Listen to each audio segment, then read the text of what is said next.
I'm very pleased to be able to introduce the young women to my right and left. We were all together at Yale years ago, and this is sort of a very heartwarming and inspiring homecoming for me, I hope for them as well. Our speaker is Georgia Warnke, who's a professor of philosophy and associate dean of arts and humanities at the University of California at Riverside, and the commentator will be Susan Neiman, who is the director of the Einstein Forum in Potsdam, Germany. Georgia, would you like to begin? Sure. In this paper, I revisit the account of social meanings that underlies Michael Walzer's interpretive view of ethics. My intention is not to say anything radically new about it, but rather simply to extend it to questions of identity and to explore the relation between identity, social meanings, and ethics. According to Walzer's account, the social meanings that constitute the objects, practices, events, and actions of a particular intersubjective world are contextual. They are not sets of noises or basic acts, but the repositories of shared understandings, constituted not by subjective intentions, but by the system of conceptual and practical interconnections within which they are situated. We can elucidate this idea in terms of texts. The meaning that the actions, events, and characters of a novel possess, they possess in terms of the meaning of the whole.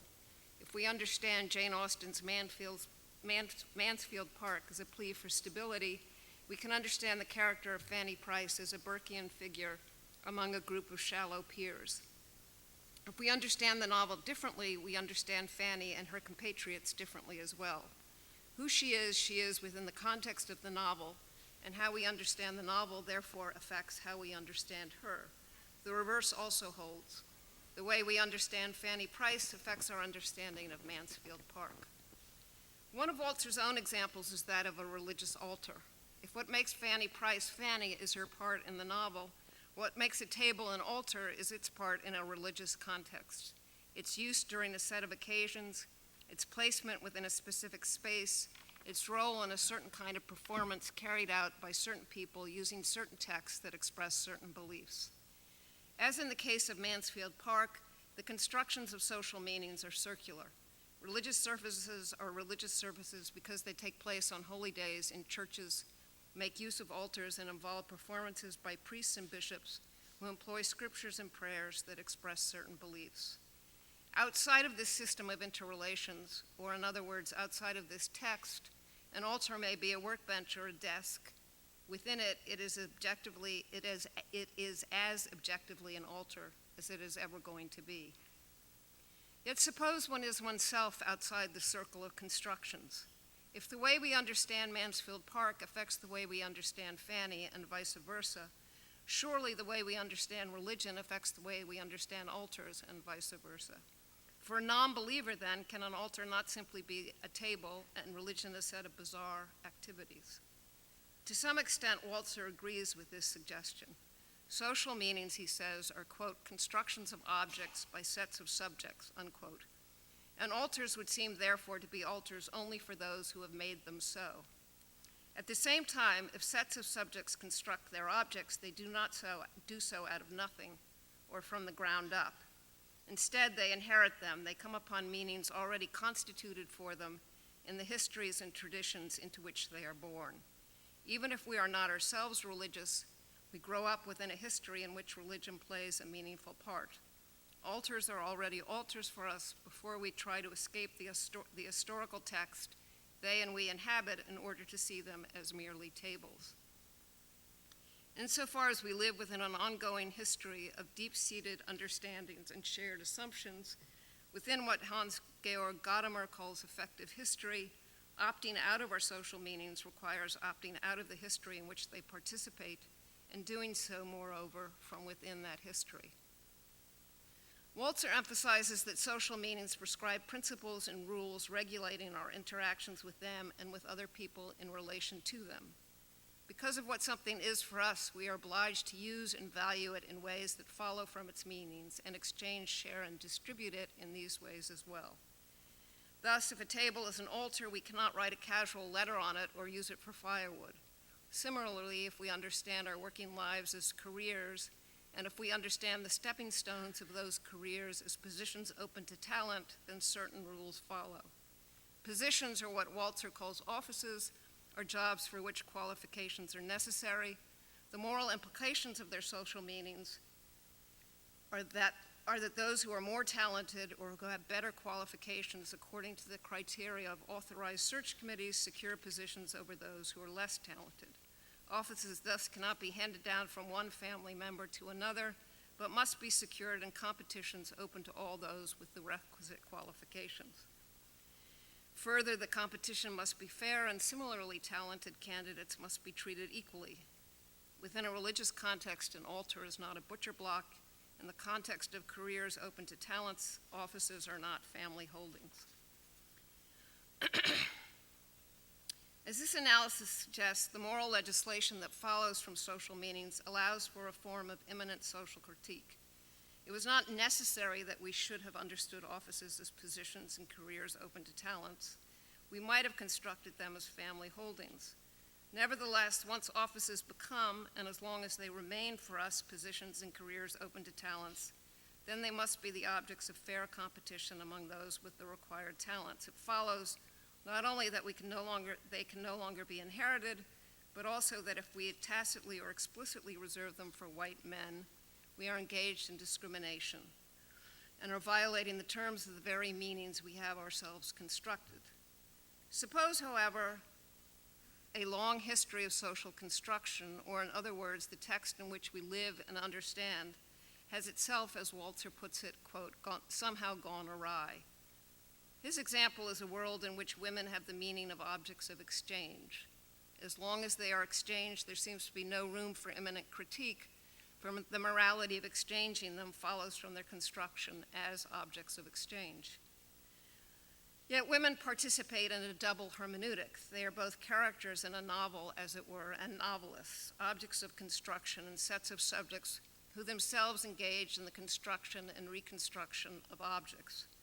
For this reason, if the women at issue do not construct themselves as objects of exchange, then for others to construct them in this way is at the very least to impose one construction on another. And since both are constructions, it is not obvious that the former should win out over the one the subjects attribute to themselves. On the other hand, suppose that the women do construct themselves as objects of exchange. In this case, we might insist that they are involved in a performative contradiction, for it is a presupposition of constructing oneself as an object that one be a subject and hence not an object. As Walzer puts the point, the woman who is an object of exchange, quote, can be morally an object if she is simultaneously a subject confirming her object status. At the same time, Walzer also insists that there is, quote, nothing in the nature of a woman or a man that rules out contradictions of this sort, unquote. We can argue with her, he says, quote, offering what we take to be better reasons for the repudiation of what we take to be object status, unquote. Nevertheless, ultimately, the choice of what she is hers. In what follows, I would like to say a bit more. For in order for women to construct themselves as objects of exchange, they must first construct themselves as women. Yet the context in which individuals can be intelligibly constructed as women are limited. In the United States, they no longer exist. Moreover, if we want to distinguish sex from gender, the context in which individuals can be intelligibly constructed as females are only occasionally available. If what gives a table the social meaning of an altar for us is a set of relations within a context of social meanings that includes holy days, churches, and religious services, what sets of relations within which contexts of social meanings give subjects the social meanings of women? Following a set of suggestions by Iris Marion Young, we might look to pronouns, verbal and visual representations, clothes, cosmetics, social spaces such as sex-segregated bathrooms, and spaces associated with the sexual division of labor. At the same time, there are differences between altars and women.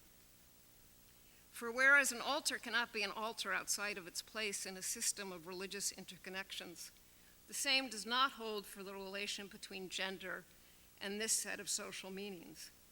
Instead, individuals remain women even in their absence. U.S. state courts, for example, repeatedly deny the individuals the gender identity that is consistent with all of the elements Young cites. Take a 2005 Illinois case which denied Sterling Simmons and his wife a divorce on the grounds that their marriage had never been valid. Simmons was named Bessie Lewis at birth, but as an adult presented himself as a man. People referred to him with masculine pronouns. He married a woman, and when he and his wife had a child through artificial insemination, he listed himself as the father on the birth certificate. He was thus constituted as a man within a framework comprising social spaces, including offices of record, performances, including marriage, and presentations, including his presentation of himself as a father. Nevertheless, the Illinois court declared that Simmons was a woman and that the marriage had therefore never really existed. Simmons was a woman then, even outside of the set of social meanings in which his gender ought to have been constructed. One can also situate oneself outside of the feminine context in less radical ways, by eschewing all verbal and visual cues, taking a job as a construction worker or other position associated with the masculine gender, and so on. Still, one can remain a woman. The situation is no clearer when it comes to being females or males. We can unpack the context of actions, practices, and beliefs within which a subject is male or female as that set associated with human sexual reproduction, and hence with the biology of certain organs and capacities. Males and females are males and females within a frame of reference that takes breasts, genitalia, chromosomes, and certain hormones to be part of a single package, while excluding from that package other physical and biological features of bodies. Just as an altar is constituted by its use on holy days, its placement within a church, and its role in a religious service, a female is constituted by her function on days she is fertile, her placement in intercourse, and her role in conception. The set of constructions is also circular. For example, because we divide individuals into two sexes, we understand certain growth hormones, namely androgens and estrogens, as sex hormones, and even name them with sex terms. More importantly, moral legislation follows. Just as the social meaning of an altar prohibits using it as a writing desk, the social meaning of females as well as males would seem to prohibit using them for non-procreative sex, or at least for acts that are not of what Robert P. George calls, quote, the reproductive type, unquote. Judith Butler also emphasizes this moral consequence, albeit as a critic, which she calls a, quote, compulsory heterosexuality, unquote, constructs males and females from within a horizon of reproductive sexuality that proscribes all other forms of sexuality. From within the world of social meanings that involves males and females, homosexuals are as immoral as nepotism or discrimination is in the world of social meanings that involves offices. There is, however, a peculiarity in our shared understandings here, for we do not subscribe to the moral legislation that seems to follow from the network within males and females have their meanings. Not only women and presumably men, but also females and presumably males exist even in the absence of and outside of the context of social meanings within which they are constituted. Indeed, both those who insist on the legitimacy of sex between same-sex partners and those like George who deny it still conceive of those partners as two males or two females. Yet if males and females are males and females only within the matrix of a heterosexual imperative, how can homosexuals be either one? More generally, how can men and women, as well as males and females, possess these identities outside or in the absence of the context in which the social meanings have their sense? In the case of sex and gender, we routinely opt out of the relevant set of interrelated meanings in a way that even non-believers find challenging with regard to altars. As Walzer points out, treating an altar as an ordinary table looks more like an act of sacrilege than it does like an escape from social meaning. We take the altar and situate it in a context of action and practices with which its social meaning clashes. Yet the same sense of sacrilege does not hold for conceiving of subjects as either men and women or males and females. In this regard, we are real non-believers, for we take men, women, males, and females and situate them in a context of action and practice with which their social meaning clashes. Still, we acknowledge no tension. It is as if we comfortably placed Fanny Price in Wuthering Heights. In the present case, we allow for the abandonment of the networks of shared understandings within which males and females, men and women have their meanings, while at the same time we entrench these identities as acontextually intelligible ones. In the next part of this paper, I want to consider an interpretive form of criticism, the point of which is to question our social meanings when the conditions for those meanings are absent. Ian Hacking writes of Sartre's description of the garçon de café, as with almost every way in which it is possible to be a person, it is possible to be a garçon de café only at a certain time, in a certain place, in a certain social setting. The feudal serf putting food on my lady's table can no more choose to be a garçon de café than he can choose to be lord of the manor. But the impossibility is evidently of a different kind. The serf cannot be lord of the manor because within his time, place, and social setting, positions are not offices and lives are not careers open to talents. Social mobility is not an option. Rather, who one is depends upon who one's parents and ancestors were. The serf cannot be a garçon de café because within his time, place, and social setting, garçons de café do not exist. Moreover, they do not exist because the social meanings in which their meaning is inscribed, including cafes and capitalism, do not exist. Another way of elucidating this idea is to return to the analogy with texts. We need not understand Austin's Mansfield Park as a plea for stability, nor need we understand Fanny as a Burkean figure. Nevertheless, outside of Mansfield Park, Fanny is nothing or no one at all. Similarly, outside of a distinctly Parisian milieu in 1940s France, a garçon de café does not exist.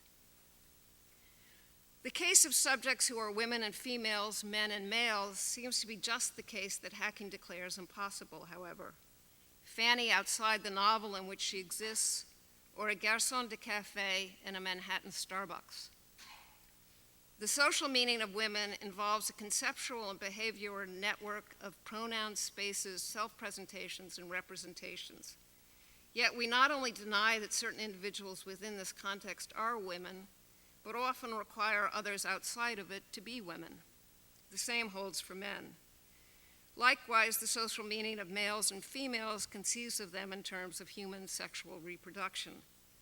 If we extend the context of human reproduction to include acts of the reproductive type, as George does, we can plausibly conceive of postmenopausal and sterile individuals as male and females, at least as long as they are willing to take part in these acts. Yet how plausible is it to understand gays and lesbians in these terms? How plausible is it to understand any individual in these terms outside of the rather specific context of sexual reproduction or activity?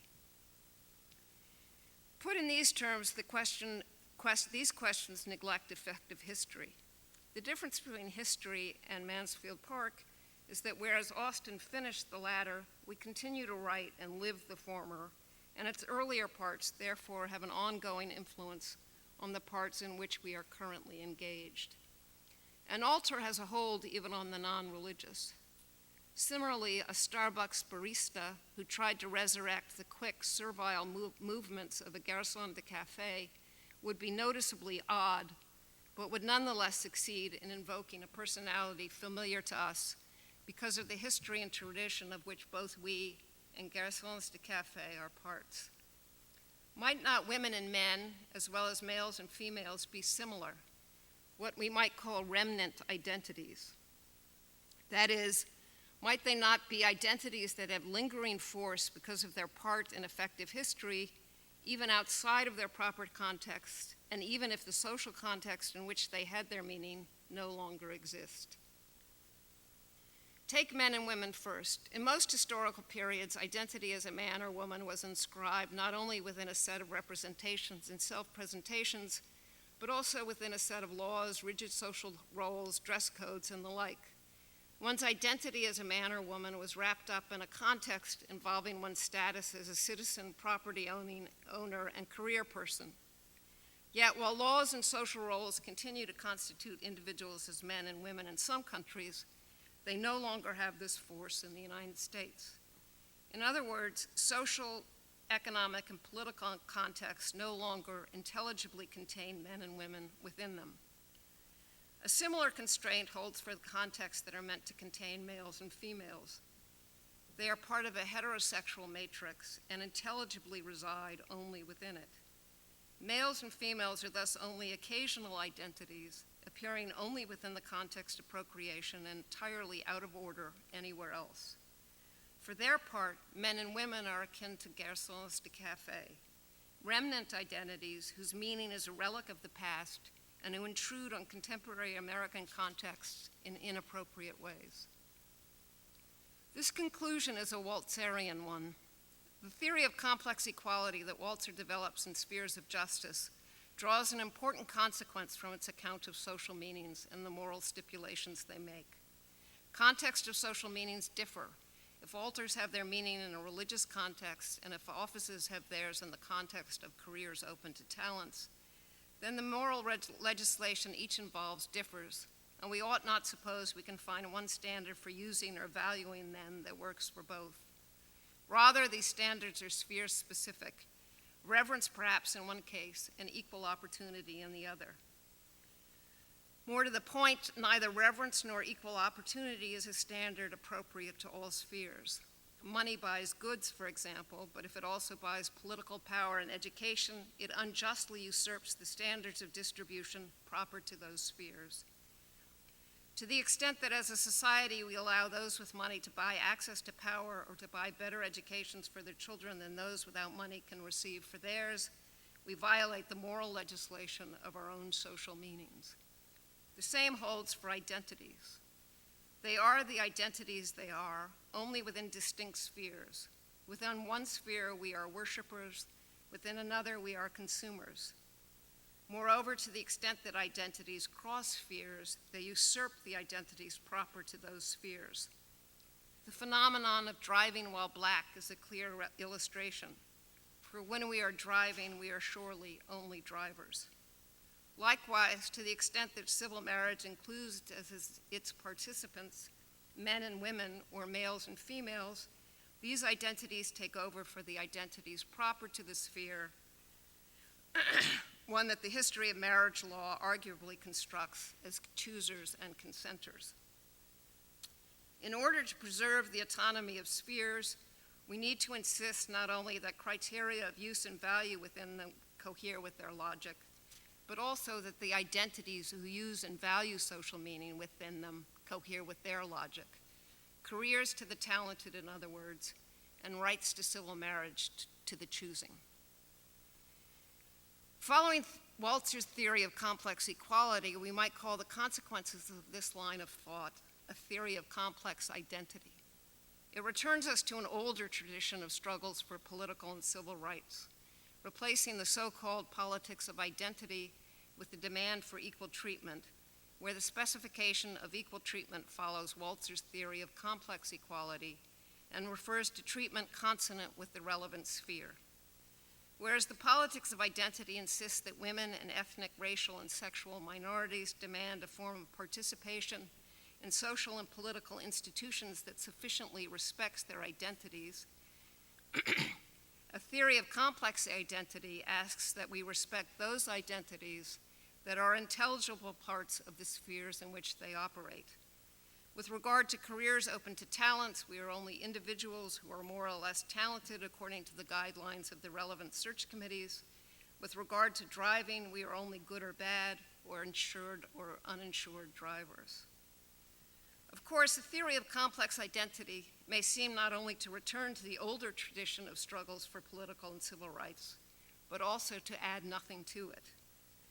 The demand that the civil rights movement made, for instance, was that racial minorities be treated according to their talents and potential rather than according to the color of their skin. A theory of complex identity is a bit firmer. It insists not simply that color is irrelevant, but that race, like gender, is a social meaning intelligible only within a system of social meanings that no longer exists. Both are only remnant identities that inappropriately intrude into spheres in which they make no sense. Thank you.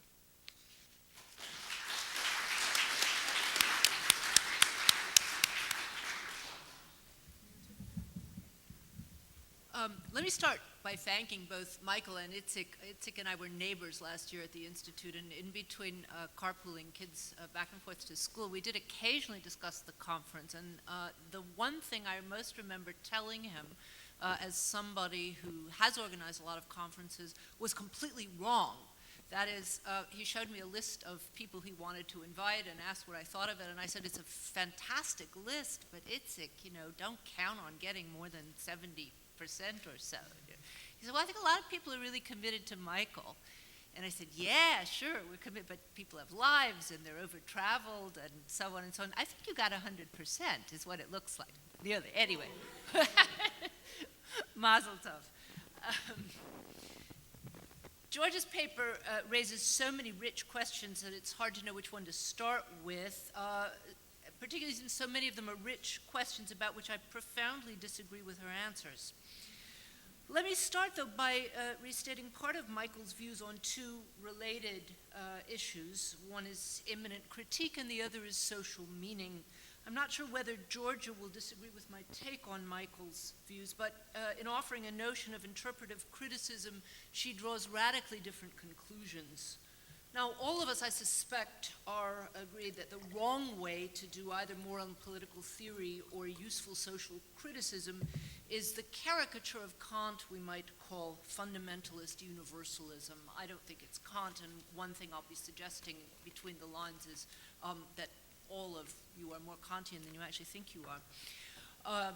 But Michael's alternative is a notion to this caricature of fundamentalist universalism is a notion of immanent critique, which is based on finding something those whom you want to criticize care for deeply, and showing that if they care about X, they really need to care about Y as well. Those who remember certain forms of Leninist argument will rightly get nervous at this point, but Michael's argument is not whoever says A must say B as well. This is not just a matter of history, but a matter of logic. Immanent critique works because it's not deductive, but persuasive. There's pragmatic value, of course, in acknowledging something worthy in your opponent's traditions and using that as a way of building a foundation you can both share, but this is not a tactical maneuver.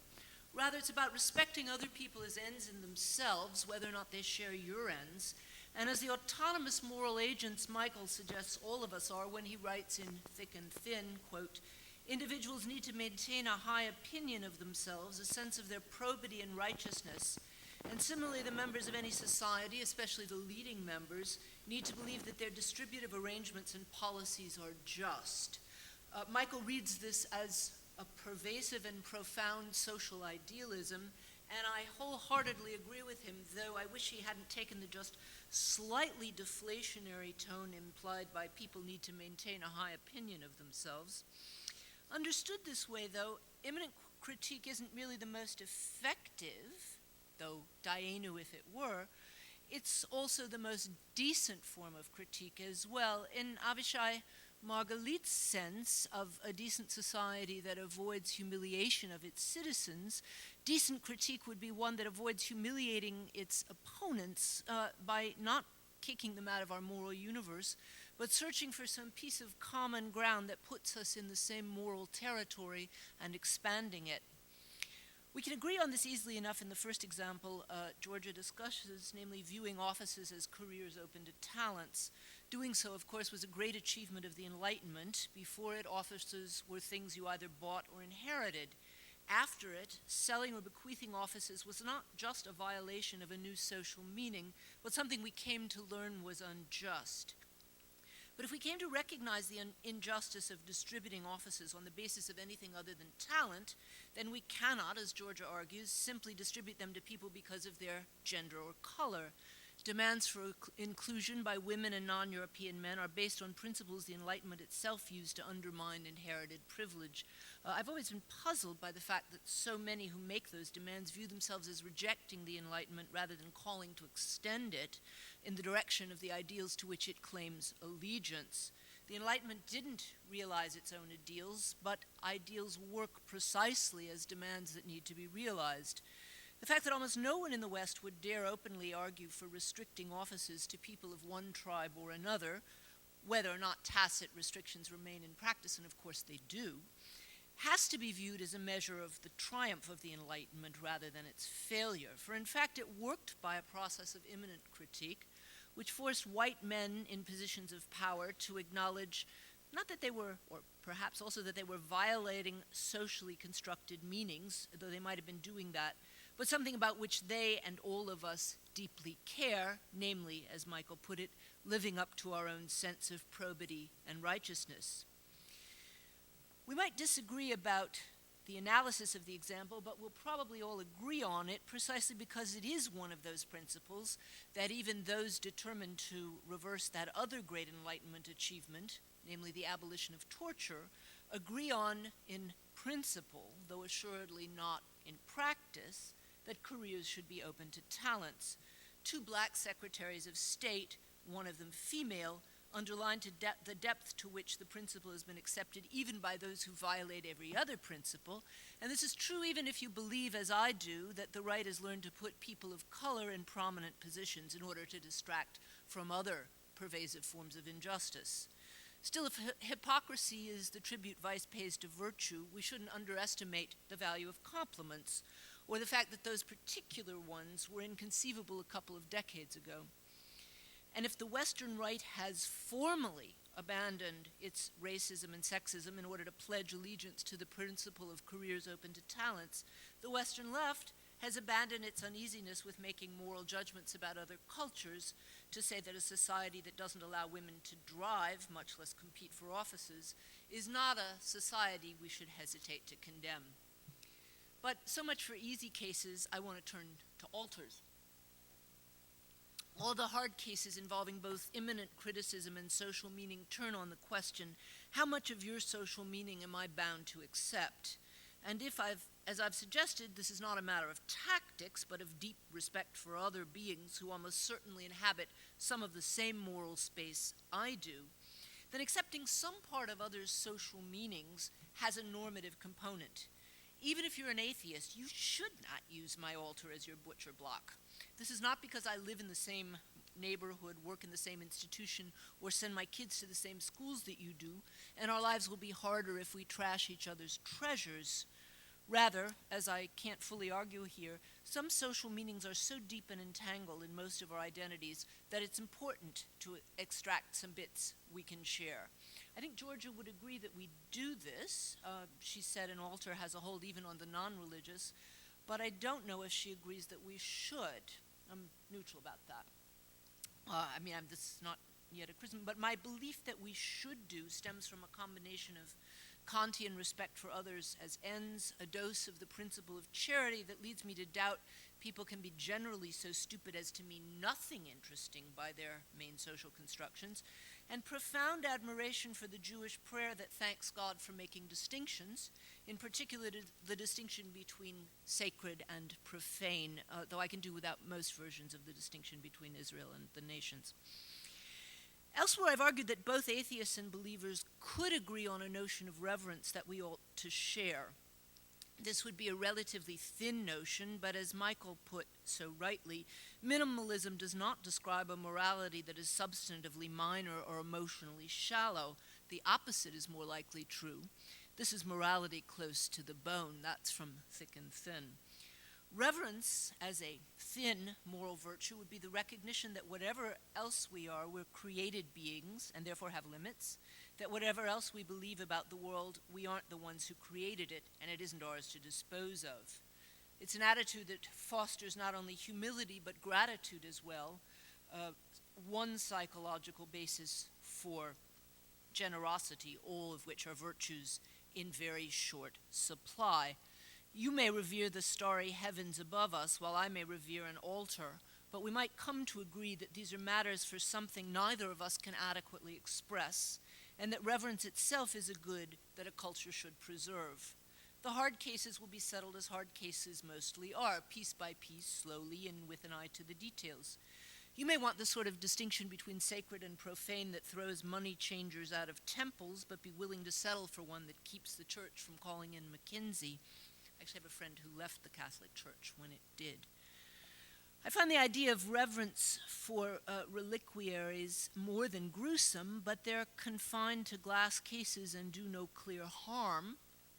Smashing them and giving the bones a decent burial and distributing the gems among the poor would, like Michael's example of using an altar for firewood, even to keep a cold church warm, violate too many other principles to justify.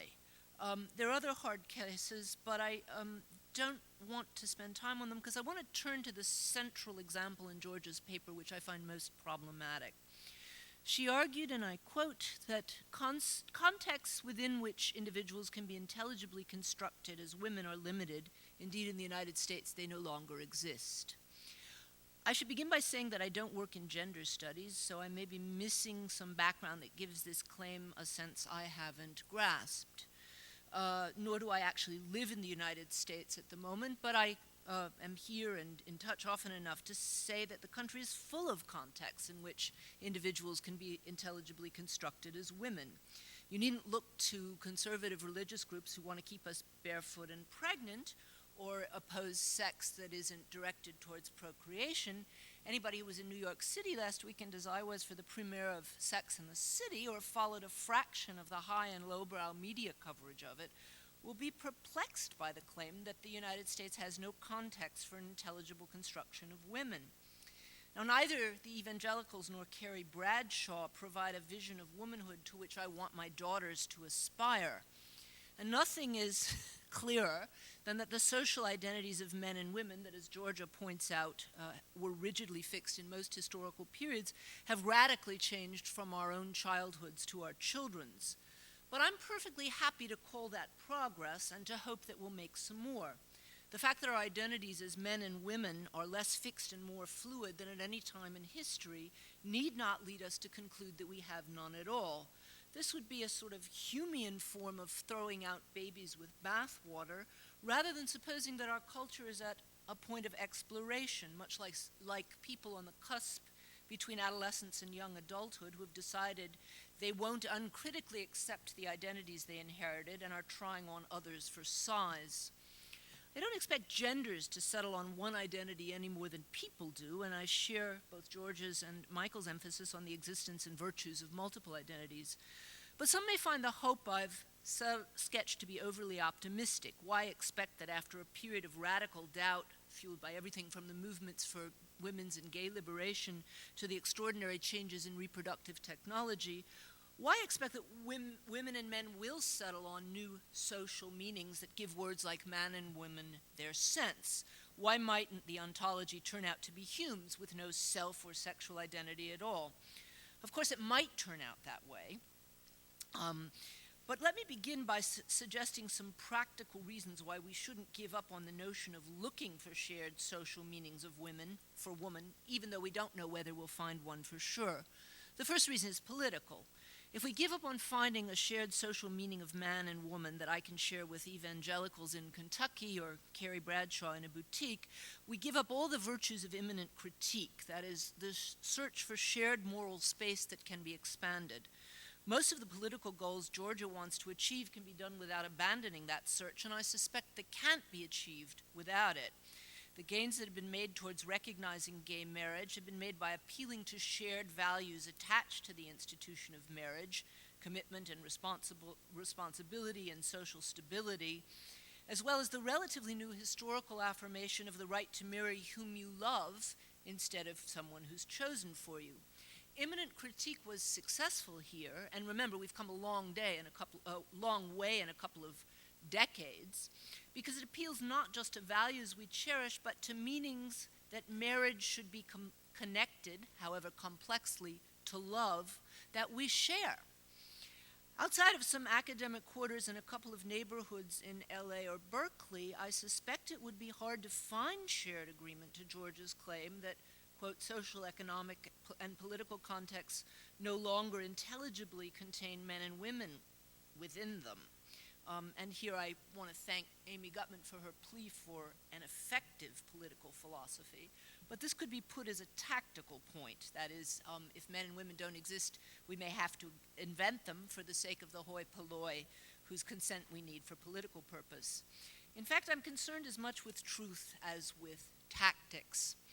Cases like the Sturley-Simmons-Bessie Lewis case, or those of ordinary hermaphrodites, show how complex the construction of sexual identities can be. As Michael said of social meanings in general, they are not just there, agreed on once and for all. But from not just there to not there at all is a leap we needn't make, and a lot depends on getting the intonations right.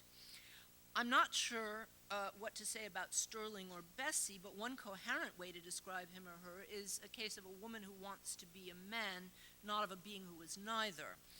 I'm not, frankly, happy with some of the features of George's example, but let me offer, just for the sake of argument, a caricature. Let's imagine an individual with a classic set of male genitalia and chromosomes.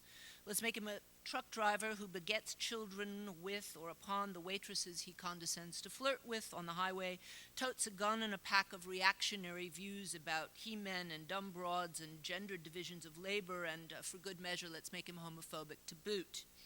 If such an individual were to insist nonetheless that he were a woman, we would not understand what he meant.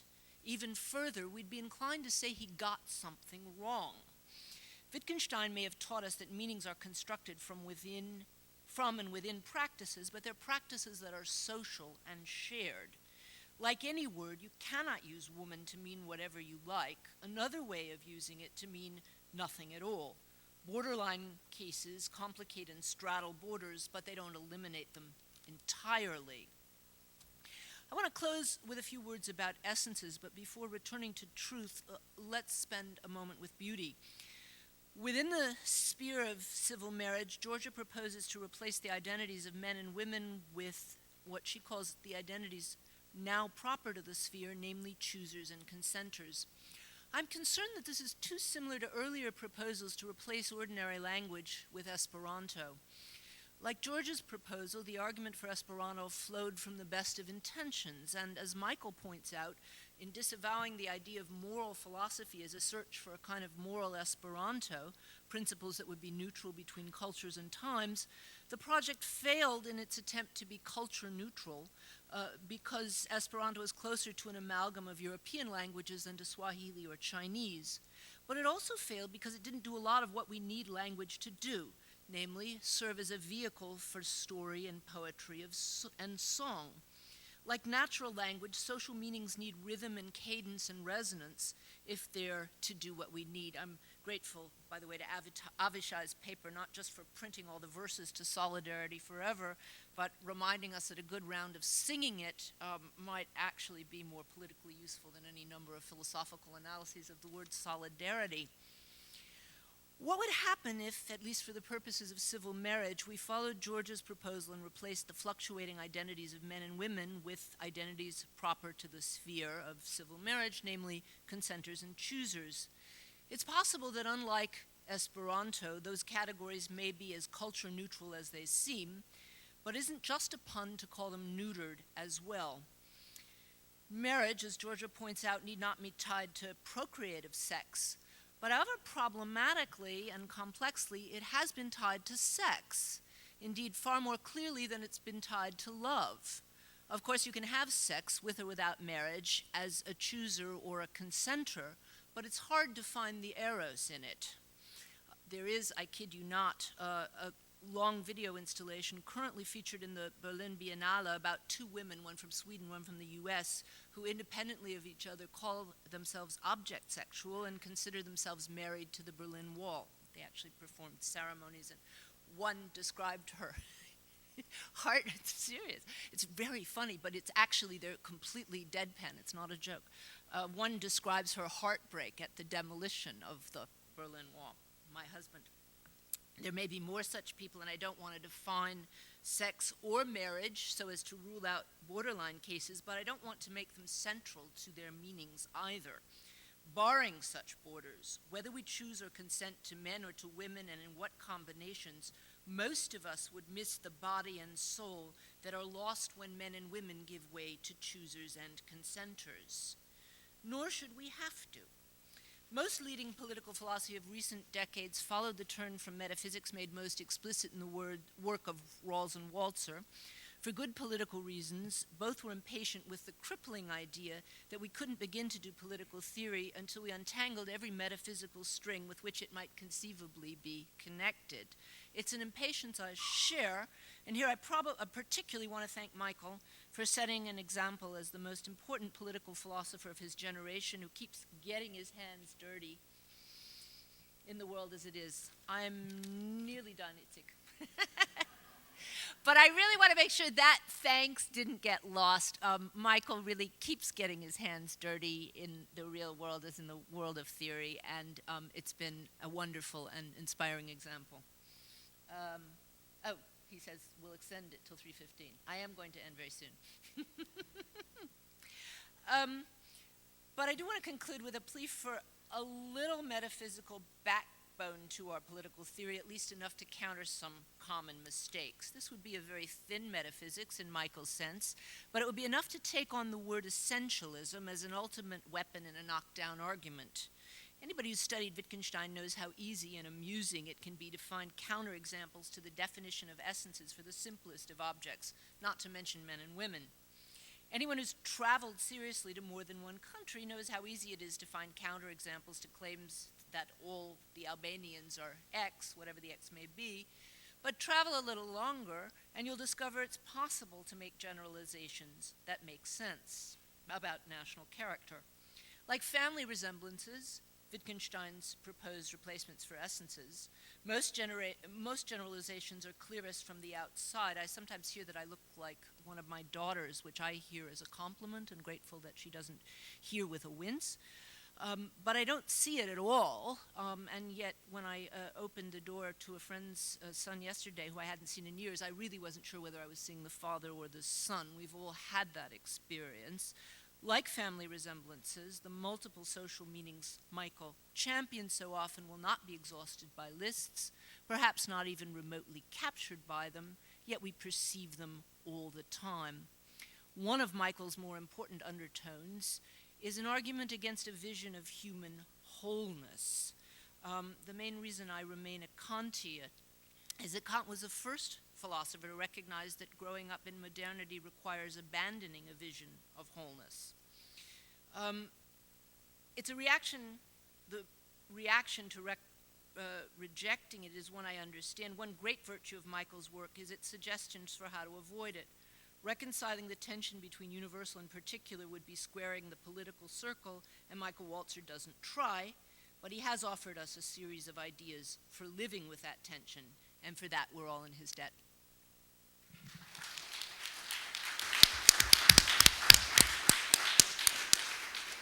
Michael, would you respond?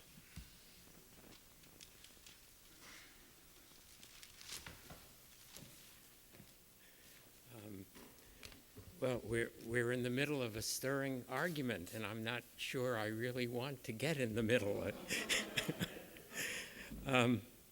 Well, it's always exciting when an idea that an argument that you made a long time ago is creatively transformed and adapted by another person. And I do like the idea of complex identity, the notion that we have to be contextual, strictly contextual in our assessment of who we are. And we, in fact, had an experience of dealing with this version of identity in the work that we've done, Menachem Loberbaum and Noam Zohar and Chaim Shapira and other people who aren't here on the Jewish political tradition. Volume 2 of the Jewish political tradition is on membership. It deals with the question of who is a Jew. And when we first started to think about this question, we talked to Moshe Halbertal, who will be here tomorrow, and he told us that's not enough of a question. You always have to ask two questions. Who is a Jew? For what purpose? If it's for the purpose of marriage, there's one definition of who is a Jew. If it's for the purpose of a religious quorum, a minyan, there's an entirely different definition. If it's a question of burial, if it's a question of whether you get welfare payments from the Jewish community, if it's the Israeli law of return, for each of those, there is a different answer to the question, who is a Jew? And then there are some contexts, and this is George's point, some contexts where the question should not be asked at all. And I think that's the way I would want to think about men and women, that there are indeed, this is Susan's argument, there are indeed still contexts where it is intelligible to say of someone that they should be identified as a man or a woman, and there are some contexts where it isn't. And the marriage context strikes me as a little bit of both. The state should recognize only choosers and consenters for the purposes of the state, from the perspective of the state. I would think that men and women are not the identities with which the state should be concerned, but the people involved, for them it's very important whether the other is a man or a woman, because their desire is fixed on the other as a man or a woman. And I think that difference between how we want our identities construed by governments, by the authorities, and how we want to construe them among ourselves, that difference seems to me to be very important, and especially so in the case of men and women and males and females, but not in the case of drivers. There isn't that difference. There we want everybody, the government, to treat us just as drivers, competent or incompetent, licensed or unlicensed, and we want to treat each other that way, and not as not in terms of our bumper stickers or the color of our skin or our religion or anything else when we are driving, and perhaps candidates for office also. We don't want gender or race considered, but competence, ability, and we want that done by everybody. So, so yes, we have complex identities, and our identities are spherical, and I think that's a lovely and a very important idea.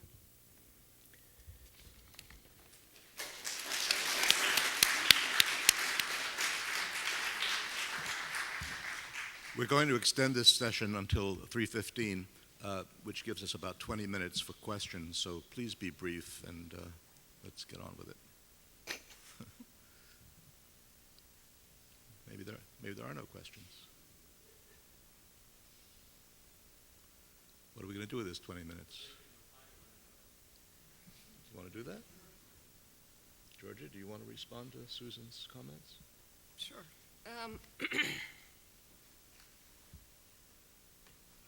Yeah, I think that, as hope I made clear in this paper, I think that identity is spherical. I think that,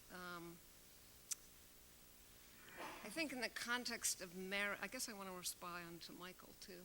I mean, I think that we don't. So the state should look at us as choosers and consenters, but which is really the point I wanted to make about civil marriage. But I wonder if it's important to the people within marriage that they're marrying a man or a woman, or whether they're marrying that person, right? I mean, you're not marrying just any man or any woman, right? Well, it's not even that. I mean, it's that person, isn't it? What? I mean, it's not, I mean, I think people have types, right? If you take my view of identity, then you think, it's not that you're attracted to, I mean, maybe you're attracted to people with, whenever I get in these discussions, I start saying words I don't usually say. But okay, so you're attracted to people with penises, right? Or you're not attracted to people with penises, or you're attracted to blonde-haired people or black-haired people, or, you're not just attracted to some amorphous men, are you? You have a type. And that type is more who you're, right? So it's not really that you're marrying, that it's important that you're marrying a man or a woman. It's important you're marrying this person that you have chosen to have kind of unfettered access to you. Right? So I think that and I don't want to say that Anthony Appiah has this idea of recreational identities. So, most of the identities that we took seriously at one time, like being Italian American, are now recreational identities. So, if you're having a dinner conversation, you can't think of anything to say, you can say, "Did you know that I was Italian American?" or something like that. And I think, Anthony's view is that eventually we'll be able to say, "Did you know that I was African American?" Although Ian, who just left, points out that he's African American too. And that we'll be able to say, "Did you know that I was left-handed? Did you know that I was a woman? Did you know?" I mean, all of these things, right? I mean, I think there are lots of identities that we have. I certainly don't want to get rid of identities, which was one thing that I wasn't quite sure about Susan's paper. I don't want to get rid of the identities that we have. I think that for some people it's very important that they're a mother, or that they're lesbian, or that they're a female, right? So these are the identities that they take to be the most fundamental part of who they are. That doesn't mean that they are that person in every single context. And we find these people irritating, actually, right? People who insist upon being mothers in a faculty meeting are irritating. They're just irritating. Because they've usurped the sphere in which mothering is, in which they are a mother. They're not a mother in the faculty meeting, they're a faculty member. How hard it used to be in Yale faculty meetings to even assert that you were a mother, though. Things have changed that much. We made some progress. So I think that, I'm not quite sure what point I'm making, except that I think that it's very important in the public sphere that we maintain the integrity of spherical identities or complex identities. Susan, would you like to respond? Yeah, let me just say that I thought Michael's remarks were positively Solomonic, and we could just leave it there. I mean, one could just leave it there, but I did want to respond just a little bit to Georgia, because I actually think that it is important to people of whatever sexual persuasion that they fall in love not just with a particular person, and certainly not with a particular collection of body parts, but with a man, with a particular man or a particular woman. And what I was trying to do here was to make 3 points. One of them is political, and I, as Amy Gutman pointed out, that really is the most important thing right now. Let's just remember that actually establishing a community of meanings is what we have failed to do in this country. And this country is still the most powerful country in the world, and the splits between us are so devastating and so powerful that anything we can do in that direction just seems like a good in itself. But secondly, I was making an aesthetic point. But thirdly, I was making a metaphysical point that actually maybe somebody else would like to pick up on. I have been surprised at the use of the word essentialism, not in philosophical circles so much, but in the social sciences as the ultimate boogeyman, which often gets translated into the idea that if you can't find one criterion or small fixed set of criterion for an identity, whether it be national or personal or gender specific, then it's not just fruitless but somehow reactionary to give up on identities at all. And there I've been tempted, the older I get, to go back to Wittgenstein's notions. But I think this is very compatible with a lot of what Michael has done. So. Yes.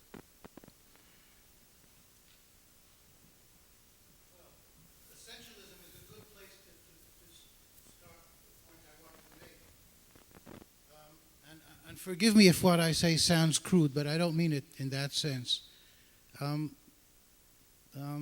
If Peter Singer were here, he might say that those who insist on falling in love with humans are speciesists. I don't think he would say that, but you could imagine that kind of claim. So, some people want to or can imagine falling in love with a sheep or with a robot. I mean, talking Asimov kind of world. So, I put it even as a challenge to Georgia. I mean, I can see what you're saying. I mean, is there some underlying essence? Now, I wouldn't mind saying that being human is also an identity we construct. So interpret that. We build that. Is it a given? Is there some essence of humanity? Or is that something that we construct? And if we go in the androgynous way, and which may be the right way to go in the end, you're a man, you're a woman, what is that? It's not so important. But is the same thing true about being human? And in terms of the interpretive view of ethics, I would put this to both of you. I don't know what the answer is, but. Georgia. Well, I think, first of all, we're talking about marriage, not falling in love, right? So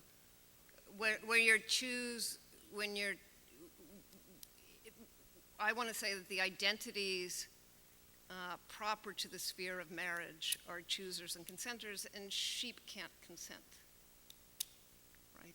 So you could fall in love with a sheep, that's fine, but I'm not sure you could marry one. Maybe in Massachusetts.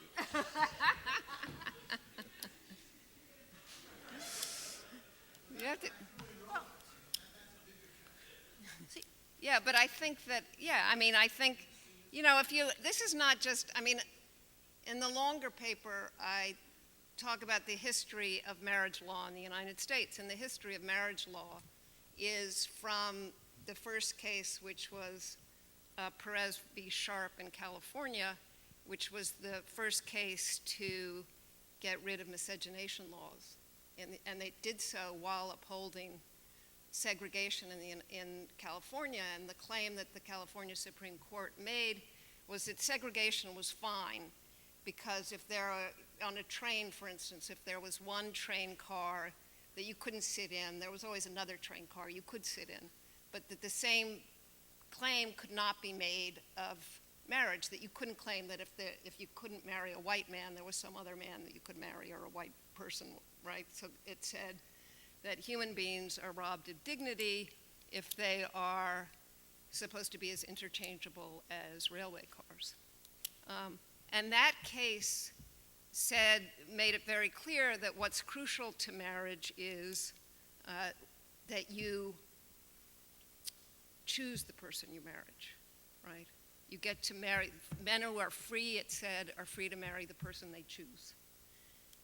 And from there, you then got Loving versus Virginia, which the Supreme Court outruled, got rid of race as racial identities as part of marriage. Then there was a series of cases that said, no, it didn't, you couldn't restrict non-custodial indigent parents from marrying, so it got rid of that identity from marriage. There was another case that said, no, you couldn't restrict prison inmates from marrying.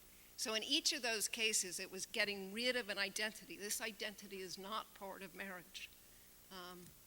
And so if you continue that out, and in each case it says, and the case in New York that was overturned by the Supreme Court of New York made the same point, that marriage is, you get to marry the person you choose.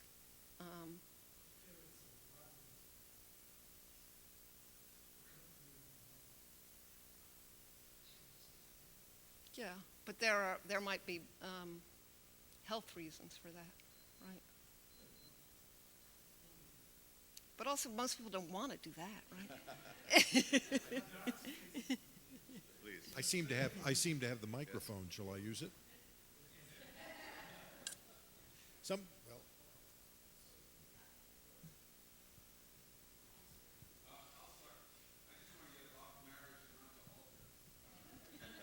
they're related, but Mike, and I'm not sure how this works philosophically, but this is altars as a work of art as opposed to a religious object, and whether it's like the novel question, whether there are processes within society that transform an object so that it can no longer be a work of art. That is to say, it's inappropriate for it to have symbolic value alone in a cultural institution, but that has that. So it's a kind of debate not over gender, but over the context of a work of art as opposed to a religious object. So I guess it's the question of when does the context of a novel prohibit an object from being depicted as a work of art? To whom is that addressed? Yeah, Yes, I mean, maybe we should do that. We only have about 6 minutes left, so perhaps we should collect a few more questions and then have a compendious response from the podium. I'll be very brief. First of all, it seems to me that a discussion of such issues as gender among philosophers would be improved by some reference to new research on chemical bases, brain structures, and so forth, which are related to gender. Now, the extent of their relevance is something we don't know yet, but I don't think they can be ignored. If you speak of constructing personalities, I think we have to know what the parameters are and what the limits are, and without trying to sound like Larry Summers, God forbid, someone ought to at least introduce this as a question in these matters. The second point is in talking about shifting constructions and self-definitions in contemporary society, I wonder if it wouldn't be helpful also to introduce a notion of distribution, not in the moral sense, but in the statistical sense. That is to say, you may be looking at a modal personality in a large-scale society in which you have a curve where the majority of the population stands in the middle, and the tails of the curve have very different kinds of constructions. And it might also help to think of that curve as changing over time, and to take Susan's point, in which in the United States now you may have a bimodal distribution of different kinds of identities. And it's the shape of that curve, if you will, that is at the basis for a lot of social conflict now.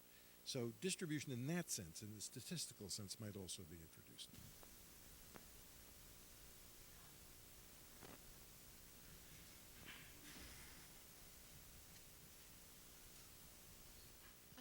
Hi, I just wanted to express concern over the use of the word identity, and I only started realizing this after some of the discussion had already taken place.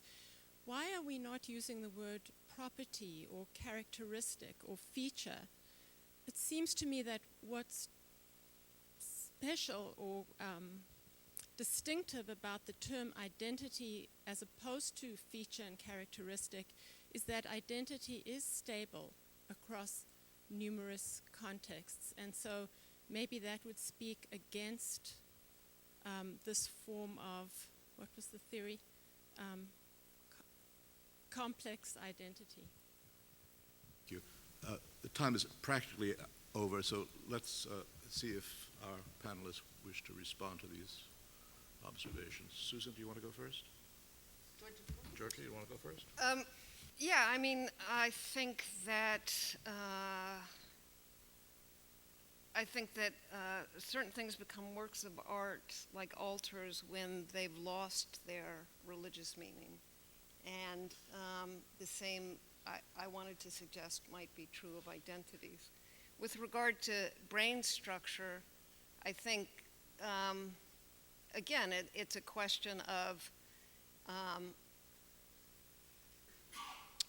first of all, in the larger book, I do talk about brain structure, and I think the evidence can go, there's lots of ways of reading that evidence, just as there are lots of ways of reading text. But even if it's a material fact that I'm left-handed, like Amy Gutman, and I notice people who are left-handed, but that doesn't mean that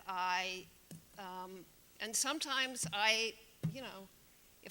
if I am trying to take a standardized test, then I'm a left-handed person because I have to have a special desk. But that doesn't mean I'm a left-handed person in most contexts of my life. And finally, with regard to the third question, I think some identities, when they're very meaningful to somebody, do form a core of their personal identity. But what I'm interested in is not what identities I have that are most important to me, which is a sort of question of moral psychology, in which I might, if I'm meeting somebody and they say, "Who are you?" I wouldn't say I'm a woman. I'd say I'm a liberal Democrat. Who are you? I mean, So the identities that sort of are most meaningful to us are questions of moral psychology. The question of what identities are, I think, is a different question. Well, let me just pick up where Georgia left off to that question. I take identity to be a much broader category than feature or property or characteristic. So, and I'm surprised that Georgia has one answer to the question to who you are, because I in some contexts would say I was a liberal Democrat. In some contexts, I would say I was the mother of, these three people. I would say I was, an American in some places, and that's right. Okay. But if somebody said to you, "What's the most?" Right, if you just had to sort of pick of all the identities that you have in different contexts, and somebody said outside of context. But there is no outside of context, Right. as I thought both your and Michael's point. Right. It's all Right. those All I was questions- trying to say is that the identities that are most important to people will differ. Different people have different identities that are most important to them. Yeah, okay. And those might be the ones that they had the sense of continuity about. Okay. I mean, this is the end of the session, and so I'm not going to try to answer the questions that were raised, except just to say that the interesting borderline, I mean, the case, Alan's question both about the chemical and social bases, but also Noam's question about sheep, and other sheep and robots are all questions. I mean, the empirical questions are absolutely the questions worth raising, but they won't settle, I think, anything for Georgia. I don't know. Would they? What? Whether he can fall in love with a sheep? I No. said he could. No. He's allowed to fall in love No, with he's a allowed to fall in love. No, but I mean, sheep. you Just can't marry one. You said in the longer version of your paper, you said, well, somebody had married the Berlin Wall. I mean, seriously. My point is simply, if I understood the longer version of your paper, that the way that we even read chromosomes is in terms of a gender or male-female matrix, that isn't obvious. That's the matrix that we project on the empirical data, if I understood you rightly. It's relevant. It's okay for certain contexts. Right? We have to stop. We have to stop.